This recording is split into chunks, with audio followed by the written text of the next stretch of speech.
যেহেতু শীতকাল সেহেতু সকালবেলায় আর সন্ধ্যাবেলায় গাছগুলোতে একটু জল দিয়ে দিতে হয়। তবে পাতাগুলো কীরকম হয়ে যায় না শীতের জন্যে, তো সেই জন্যে পাতাগুলোর উপরে উপরে একটু জল দিয়ে দিলাম। গাছের গোড়ায় জল দেওয়া হয়েছে, এরপরে পাতাগুলো দিয়ে দিলাম। আর টানের দিন তো, শীতকাল একটু টানের দিন, তো জল একটু দুবেলা দিতেই হয়। আর দেখুন বাগানে কত পাখি এসছে। সবসময় এরকম পাখিরা খেলা করে, বেশ ভালোই লাগে জানেন। তবে অনেক রকমের পাখি আসে, তবে এইটা কি পাখি আমি বলতে পারছি না।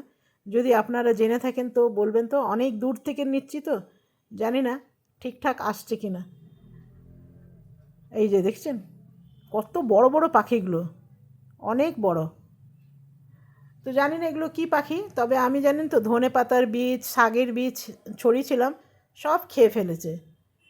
তো চলুন, এরপরে আমার হাজব্যান্ড যাবে অফিস, সেই জন্য তৈরি হচ্ছে। তো বাইরের গেটটা আমি খুলে দিয়ে আসি, বাইরের গেটটা খুলে দিই, গাড়িটা বেরোবে। আর এখন বাজে প্রায় 3টে, 2টোর সময় লাঞ্চ করতে এসেছিলো।